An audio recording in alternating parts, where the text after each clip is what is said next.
सभी की पढ़ाई भी बहुत ही अच्छी चल रही होगी। प्यारे बच्चों, आज का क्लास बहुत ही ज्यादा इंपॉर्टेंट है आप सभी बच्चों के लिए, क्योंकि आज के क्लास में हम लोग पढ़ने वाले हैं क्लास 12th फिजिक्स का 50 मोस्ट वीवीआई ऑब्जेक्टिव क्वेश्चन। ये 50 ऑब्जेक्टिव आपके बोर्ड परीक्षा के लिए बहुत ही ज्यादा इंपॉर्टेंट है। तो प्यारे बच्चों, आज के क्लास को आप सभी ध्यान से देखिएगा और आज के क्लास में दिए जाने वाले सारे प्रश्नों को आप लोग अच्छे से याद भी करते चलिएगा। ओके, तो चलिए फिर क्लास को स्टार्ट करते हैं। उससे पहले अगर आप इस चैनल पे नए जुड़ रहे हो तो सब्सक्राइब करके जुड़ सकते हो हमारे साथ। ओके जी, चलिए फिर क्लास को स्टार्ट करते हैं। फर्स्ट नंबर सवाल आपके सामने है, सभी बच्चे चैट सेक्शन में आंसर को लगाते चलिएगा और लास्ट में बताइएगा कि इस 50 ऑब्जेक्टिव में आप लोग सही कितना कर पाते हो। देखिए पहला नंबर सवाल क्या करना, पानी का परावैद्युत स्थिरांक होता है, आप बता दो dielectric constant of water is, पानी का परावैद्युत स्थिरांक हमारा क्या होता है, तो वो हमारा 80 होता है। इसीलिए करेक्ट आंसर जो है वो हो जाएगा ऑप्शन नंबर ए। सभी बच्चे याद रखिएगा, पानी का परावैद्युत स्थिरांक 80 होता है और यह क्वेश्चन कई बार आपके बोर्ड एग्जाम में आ चुका है। चलिए अगले प्रश्न की ओर बढ़ते हैं। दूसरा नंबर सवाल देखिए क्या करें, आवेश का विमा होता है, बता दो। बहुत ही इंपॉर्टेंट क्वेश्चन है, आज के क्लास का सबसे इंपॉर्टेंट जो क्वेश्चन है वो है आवेश का विमा क्या होता है। तो the dimension of charge is, आप लोगों ने एक फॉर्मूला पढ़ा है कि सर धारा आई बराबर जो होता है वो क्यू बटा में टी होता है, क्यू बटा में टी होता है। क्यू हमारा क्या है, तो चार्ज, हमको चार्ज निकालना है तो क्यू बराबर आप लिख सकते हो आई टी। आई हमारा धारा है, धारा को हम लोग एम्पियर में लिखते हैं तो हम लोग ए और टी लिख सकते हैं। कौन सा ऑप्शन में दिया गया है, तो option number A is the correct answer. Option number A is the correct answer of this question, याद रखिए आप लोग, बहुत इंपॉर्टेंट है। ओके, चलिए तीसरे नंबर सवाल की ओर बढ़ते हैं। तीसरा नंबर सवाल देखिए आपके सामने, ये रहा, बताना इसका सही जवाब क्या होगा। संबंध क्यू बराबर एन ई में निम्नलिखित में कौन सा है जो एन का मान संभव नहीं है। ये एन क्या है, तो एक नंबर है, ये क्यू क्या है, तो चार्ज है, और ई क्या है, तो इलेक्ट्रॉन का चार्ज है। तो सभी मैं बता चुका हूं। ये एन क्या होता है, तो 1 2 3 ऐसे लिख सकते हो, 1 हुआ, 2 हुआ, 3 हुआ। ये कभी भी पॉइंट में नहीं होता, इसलिए कह सकते हो हमारा जो राइट आंसर वो हो जाएगा 4.2, जो कि एन का मान संभव नहीं है। इलेक्ट्रॉन का चार्ज जो होता है वो होता है 1.6 into 10 to the power -19 coulomb के बराबर होता है। इसको भी आप लोग बच्चा पार्टी याद रखिएगा, ये भी बहुत इंपॉर्टेंट है। अगर आपसे पूछ देखिए इलेक्ट्रॉन का चार्ज कितना होता है, तो 1.6 into 10 to the power -19 coulomb के बराबर होता है। और ये नंबर जो होता है वो होता है 1 2 3 4 5 6 अनंत तक हो सकता है, लेकिन कभी भी ये पॉइंट में नहीं हो सकता, ये कभी भी डेढ़ नहीं हो सकता है, अढ़ाई नहीं हो सकता है। इसलिए correct answer option number C हो जाएगा। चलिए अगले प्रश्न की ओर बढ़ते हैं। अगला प्रश्न देखिए, चौथा नंबर सवाल क्या कर रहा है, विद्युत विभव है, क्या है बता दो। आप लोग सभी बच्चे बताएंगे विद्युत विभव क्या होता है। फोर्थ का राइट आंसर सभी बच्चे बता दो। विद्युत विभव बराबर जो होता है वो क्या होता है, तो भी विद्युत विभव को हम लोग भी के द्वारा डिनोट करते हैं, जो कि इसका ऐसा ही मात्रक होता है। भी बराबर जो फॉर्मूला होता है वो होता है W upon Q, W upon Q होता है। और यह एक क्या होता है, तो स्केलर क्वांटिटी होता है, यानी कि अदिश राशि होता है। विद्युत विभव अदिश राशि है और वोल्ट बराबर जूल प्रति कूलम होता है। इसको भी आप लोग याद रखिएगा, ये भी बहुत इंपॉर्टेंट है। ओके, चलिए पांचवा नंबर सवाल की ओर बढ़ते हैं। ये रहा आपके सामने, बता दो इसका सही जवाब क्या होगा। बताएंगे सभी बच्चे, जब किसी वस्तु को आवेशित किया जाता है तो उसका द्रव्यमान क्या होता है। जब किसी भी वस्तु को आवेशित किया जाता है तो उसका द्रव्यमान क्या होता है, ये पूछा गया आप लोगों से। 5 का सही जवाब सभी बच्चे बता दो। जब किसी वस्तु को आवेशित किया जाता है तो उसका द्रव्यमान बढ़ या फिर घट सकता है। राइट आंसर डी हो जाएगा।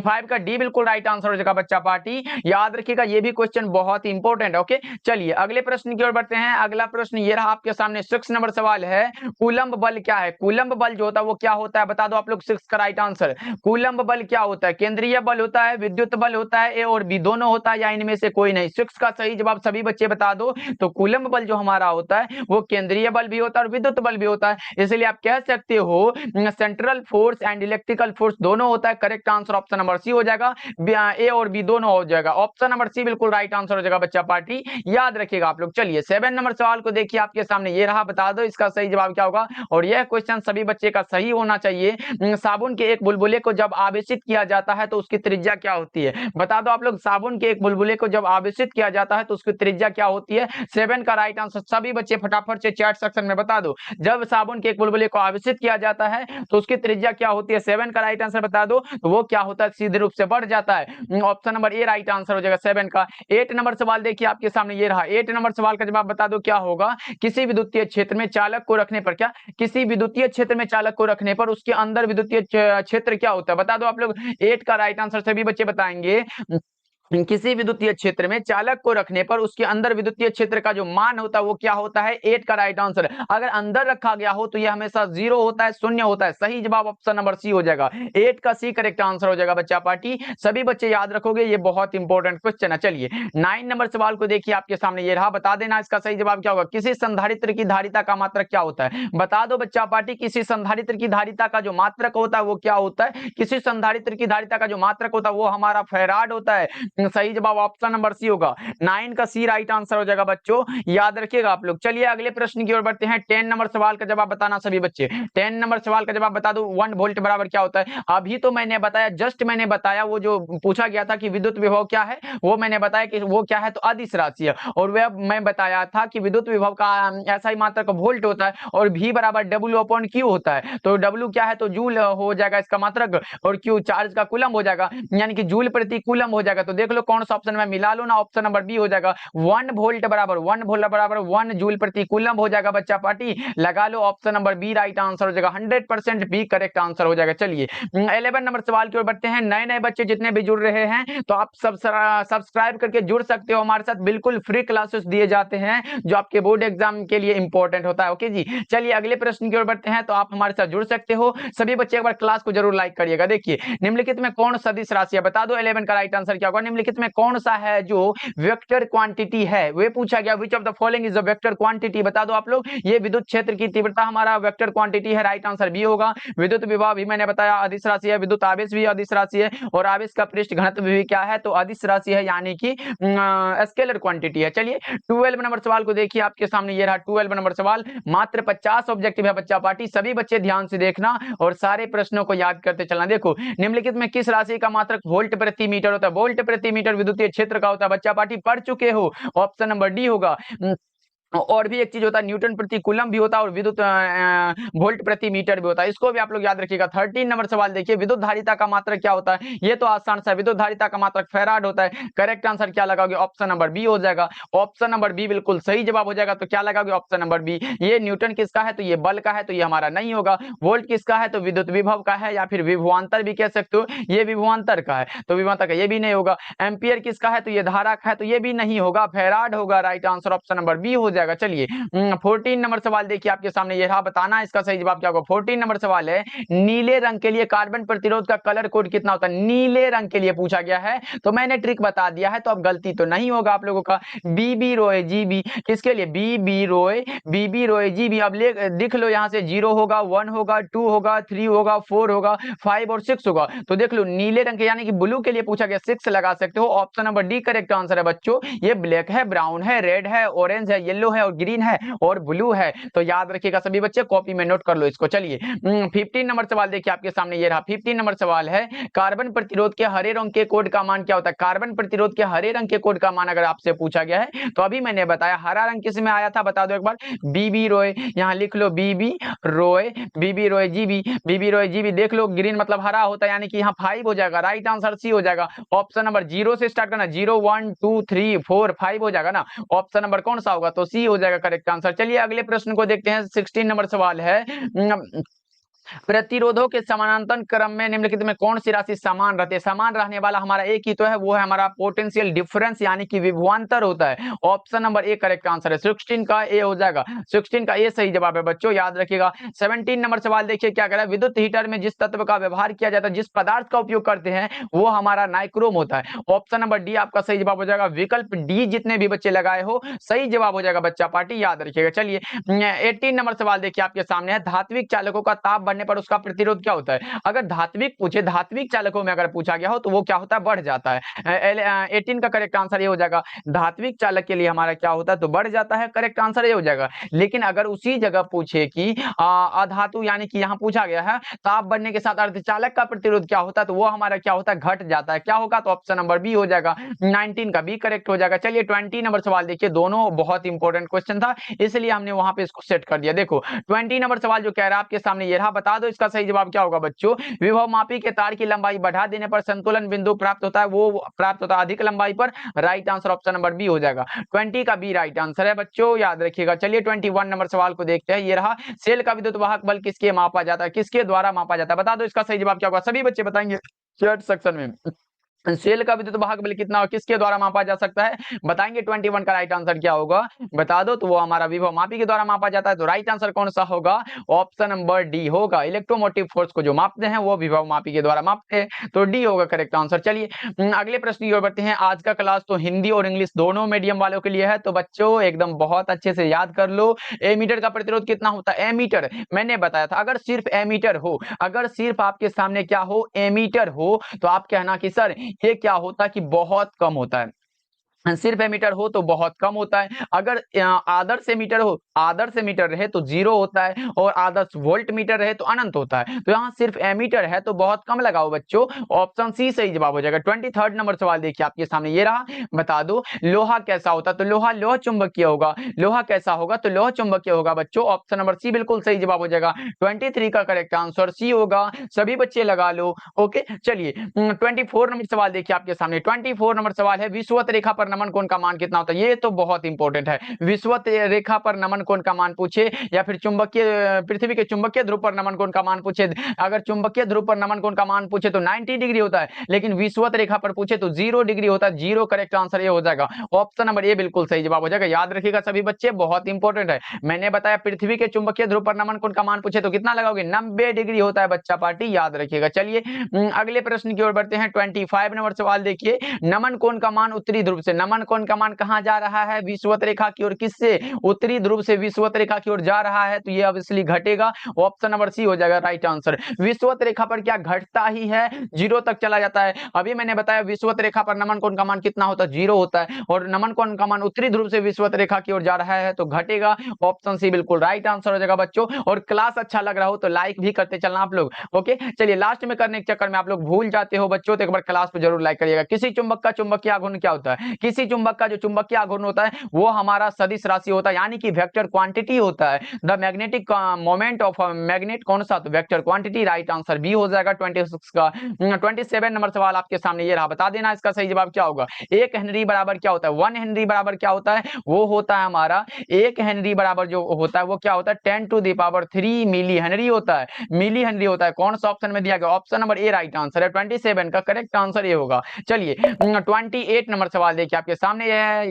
डायनेमो की क्रिया निम्नलिखित में किस सिद्धांत पर आधारित होता है? डायनेमो का कार्य सिद्धांत किस पर आधारित है? बता दो आप लोग। 28 का राइट आंसर तो वो हमारा होता है विद्युत चुंबकीय प्रेरण पर, यानी कि इलेक्ट्रोमैग्नेटिक इंडक्शन पर। राइट आंसर कौन सा होगा? तो ऑप्शन नंबर बी हो जाएगा। ओके चलिए 29 नंबर सवाल देखिए आपके सामने ये रहा। 29 नंबर सवाल का जवाब बता दो। अन्योन्य प्रेरकत्व का मात्रक क्या रहा? अगर आपसे पूछे कौन सा प्रेरकत्व पूछे, या फिर स्व प्रेरकत्व पूछे, प्रेरकत्व पूछे, अन्योन्य प्रेरकत्व पूछे, सबका हमारा हेनरी ही होता है। तो राइट आंसर सी हो जाएगा। चलिए 30 नंबर सवाल को देखिए बच्चा पार्टी, ये रहा आपके सामने। बता दो प्रतिबाधा का मात्रक क्या होता है? ये भी मैं बता चुका हूं आपके सामने। अगर रहे, इसको थोड़ा सा कलर चेंज करके बता दे रहा हूं। अगर आपके सामने क्या रहे? अगर आपके सामने रहे प्रतिबाधा, क्या प्रतिबाधा रहे, या फिर कौन सा प्रतिरोध रहे, प्रतिरोध रहे, या फिर कौन सा धारित्य प्रतिघात रहे। प्रतिघात भी कह सकते हो, तो आप लिख लो यहाँ पर प्रतिघात भी रहे। प्रतिघात भी अगर आपके सामने हो, या फिर धारितीय प्रतिघात हो, धारितीय प्रतिघात भी हो, तो आप कह देना कि सर इसका जो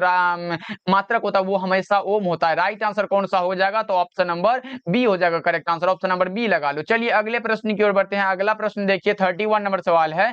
निम्नलिखित में कौन विद्युत चुंबकीय तरंग नहीं है? नहीं है पूछा गया, ध्वनि तरंग हो जाएगा बच्चों। ऑप्शन नंबर सी बिल्कुल सही जवाब है। निम्नलिखित में जो विद्युत चुंबकीय तरंग नहीं है वो हमारा ध्वनि तरंग है। बच्चा पार्टी आंसर जरूर लगाते चलो आप लोग, तब पता चलेगा और क्लास में याद हो जाएगा। आंसर लगाने से क्या होता है? आपका रिवीजन होगा, और किसी भी चीज को बार बार लिखने से क्या होता है कि वो दिमाग में सेट होता है, वो भूला नहीं जा सकता, बहुत दिन तक वो आपको याद रहेगा। तो बता दो दूर संचार के लिए उपयुक्त विकिरण कौन सा होता है? दूर संचार के लिए माइक्रो तरंग होता है। ऑप्शन नंबर कौन सा? डी हो जाएगा। माइक्रोवेव्स होता है। ऑप्शन नंबर डी लगा लो बच्चों, सही हो जाएगा। चलिए 33 नंबर सवाल देखिए आपके सामने ये रहा। 33 नंबर सवाल का जवाब बताएंगे। 4 डायोप्टर क्षमता वाले लेंस की फोकस दूरी कितनी होती है? 4 डायोप्टर है तो लेंस की फोकस दूरी कितनी होगी? तो भैया जी एक फॉर्मूला आप लोग पढ़े हो कि P बराबर जो फॉर्मूला होता है वो होता है 1 बटा में फोकस दूरी होता है। अब हमसे यहाँ देखो पावर जो है ये हमको दिया गया है 4 डायोप्टर, 4 बराबर लिख लो 1/f। हमको क्या निकालना है तो फोकस दूरी, यानी कि इसको निकालना है तो f बराबर लिख लो 1/4 हो जाएगा।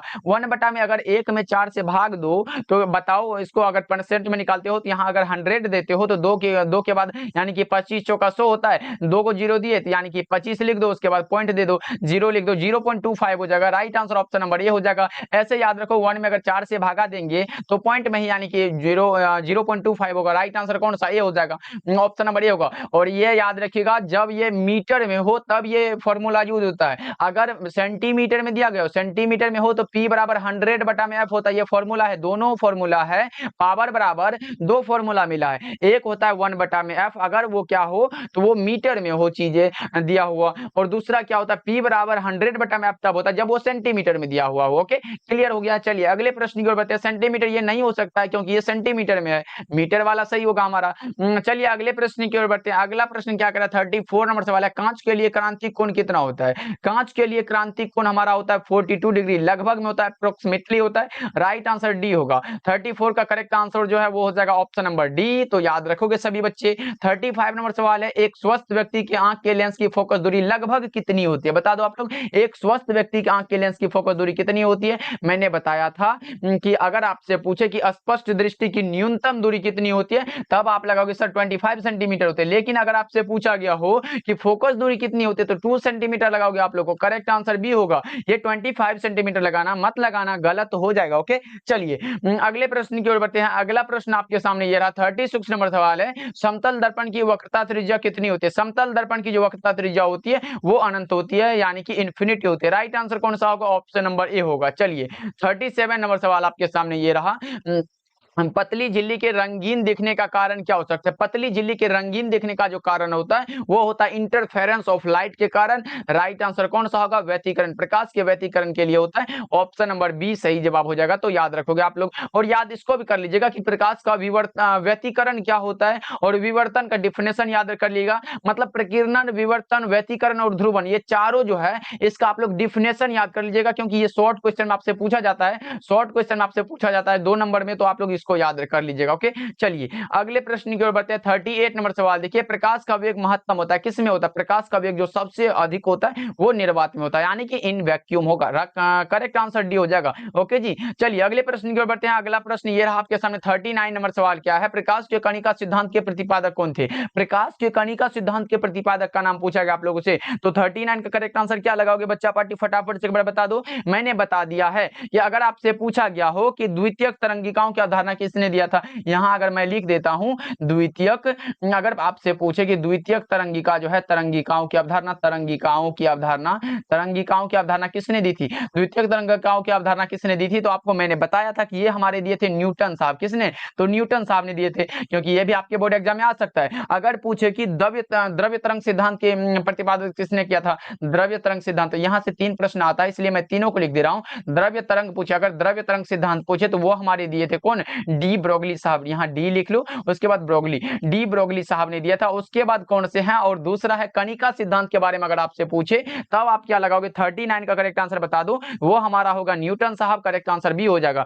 Correct answer option number B होगा 39 का। 39 का बी बिल्कुल राइट आंसर हो जाएगा, तो याद रखिएगा आप लोग। ओके, चलिए अगले प्रश्न की ओर बढ़ते हैं। अगला प्रश्न देखिए आपके सामने ये रहा, ये हाइगेंस होगा शायद। प्रकाश के कणिका सिद्धांत किसने दिए थे? ये हाइगेंस शायद हो सकता है। ये इसका बताओ फटाफट से एक बार बच्चा पार्टी, एक बार बता दो 39 का करेक्ट आंसर क्या होगा? प्रकाश के कणिका सिद्धांत के प्रतिपादक कौन थे? सभी बच्चे एक बार बता दो। प्रकाश के कणिका सिद्धांत के प्रतिपादक कौन थे? सभी बच्चे एक बार बता दो जब जल्दी से। प्रकाश के कणिका सिद्धांत के प्रतिपादक कौन थे? सभी बच्चे बता दो। प्रकाश के कणिका सिद्धांत के जो प्रतिपादक थे वो मुझे जहां तक लग रहा है वो न्यूटन ही थे। Correct answer option number B होगा शायद। ऑप्शन नंबर बी लगा लो, बिल्कुल राइट आंसर हो जाएगा। तो याद रखिएगा आप लोग, प्रकाश के कणिका सिद्धांत के प्रतिपादक थे न्यूटन साहब। चलिए अगले प्रश्न की ओर बढ़ते हैं, और इसका करेक्ट आंसर न्यूटन ही होगा, क्योंकि ये 1642 से 1727 के द्वारा प्रतिपादित हुआ था, इसलिए correct answer option number B होगा। 100% करेक्ट हो जाएगा। चलिए 14 नंबर सवाल की ओर बढ़ते हैं। ये आपके सामने बता दो, कैथोड किरणें समूह किसका होता है? कैथोड किरणें जो समूह होता है वो इलेक्ट्रॉनों का होता है। इलेक्ट्रॉनों का समूह होता है? कैथोड रेज और इलेक्ट्रॉन, ग्रुप ऑफ इलेक्ट्रॉन्स। चलिए अगले प्रश्न की ओर बढ़ते हैं। अगला प्रश्न देखिए 41 नंबर सवाल है, इनमें कौन आवेश रहित? अब बता दो, आवेश रहित मतलब जिसपे चार्ज का कोई मतलब नहीं होता, वो फोटोन होता है, क्योंकि फोटोन का विराम द्रव्यमान हमेशा 0 होता है। करेक्ट आंसर सी हो जाएगा। चलिए 42 नंबर सवाल देखिए आपके सामने ये रहा। 42 नंबर सवाल का जवाब बता दो क्या होगा? मिलिकन की तेल बूंद विधि द्वारा ज्ञात किया जाता है इलेक्ट्रॉन का क्या? मिलिकन की तेल बूंद विधि द्वारा ज्ञात किया जाता है, क्या ज्ञात किया जाता है? तो इलेक्ट्रॉनों का क्या ज्ञात किया जाता है? आवेश। ऑप्शन बी राइट आंसर हो जाएगा। चार्ज ज्ञात किया जाता है बच्चों, याद रखिएगा। एक भी प्रश्न में आपको नहीं चाहता कि आपको गलत बता दूं और आपके बोर्ड एग्जाम में आपका गलत हो जाए, इसलिए सारी चीजों को समझा के पढ़ाना पड़ता है। चलिए अगले प्रश्न की ओर बढ़ते हैं। अगला प्रश्न क्या करा आपके सामने ये रहा, बता दो इसका सही जवाब क्या होगा? 43 नंबर सवाल है, हाइड्रोजन स्पेक्ट्रम की कौन सी श्रेणी अवरक्त भाग में नहीं पड़ती है? बता दो इसका सही जवाब क्या होगा? हाइड्रोजन स्पेक्ट्रम की कौन सी श्रेणी है जो अवरक्त भाग में नहीं पड़ती है? नहीं के लिए हो तो वो लाइमन सीरीज होता है। Right answer option number D होगा। 43 का correct answer option number D हो जाएगा, तो सभी बच्चे याद रखिएगा। चलिए 44 नंबर सवाल आपके सामने ये रहा। 44 नंबर सवाल का जवाब बता दो, एक सरल सूक्ष्मदर्शी से बना हुआ प्रतिबिंब कैसा होता है? एक सरल सूक्ष्मदर्शी यानी कि आपसे पूछा गया सिंपल माइक्रोस्कोप के द्वारा जो प्रतिबिंब बनता है वो बनता है काल्पनिक और सीधा। करेक्ट आंसर बी होना, ए होना चाहिए। 44 का correct answer option number A हो जाएगा, तो सभी बच्चे याद रखिएगा। ओके चलिए 45 नंबर सवाल आपके सामने ये रहा, बता दो इसका सही जवाब क्या होगा? निम्नलिखित में कौन सा सही है? द्विआधारी के लिए पूछा गया, तो 12 सब में है, तो 12 का निकाल के देख लेते हैं, सही हो जाएगा हमारा। अगर 12 का निकालते हैं तो 2 छक्का 12 होता है, 0 कुछ नहीं बचा, 0 लिख दो। फिर 2 तिया के 6 होता है, 0 बचा, कुछ नहीं बचा। फिर उसके बाद अगर 2 एकम 2 लिखो तो 1 हो जाएगा, 1 हो जाएगा। मतलब 1100 किस में है? 1100, ये नहीं होगा, ये भी नहीं होगा और ये भी नहीं होगा ऑप्शन नंबर ए। 1100 है, ऑप्शन नंबर ए लगा लो, करेक्ट हो जाएगा। चलिए अगले प्रश्न की ओर बढ़ते हैं। अगला प्रश्न क्या करा? 46 नंबर सवाल है, दाता अपद्रव्य परमाणु की संयोजकता कितनी होती है? दाता अपद्रव्य परमाणुओं की जो संयोजकता होती है वो कितनी होती है? 46 का राइट आंसर बताएंगे सभी बच्चे, वो होता है 5। करेक्ट आंसर सी हो जाएगा। चलिए 47 नंबर सवाल देखिए आपके सामने ये रहा, द्विआधारी अंक 10101 का दशमलव पद्धति में क्या होता है मान? वो हमारा क्या होता है? 21 का होता है। बता दो कौन सा होगा? 31 का नहीं होगा। 21 का एक बार निकाल के देख लीजिए, इसमें भी कंफ्यूजन है तो 2 से लगाओ। 11 10 दूना के 20 होता है, 1 बचा, फिर 10 लिख लो। उसके बाद फिर 2 से लगाएंगे 5 होगा, फिर कुछ नहीं बचा, 0 लिख दो। फिर 2 से लगाओ, 2 दूना के 4 हुआ, 1 बचा, फिर यहाँ पे 1 लिख दो। उसके बाद 2 एकम 2 होता है, तो 2 एकम 2 और 1 लिख लो, यानी कि 1 ये नहीं होगा। 21 का भी नहीं हो सकता क्या? 21 का अगर आप निकालते हो तो 21 का 2 से लगा दो, फिर 2 10 दूना के 20 होता है, तो 10 दूना के 20 यानी कि हमारा क्या होगा? 1 बचेगा।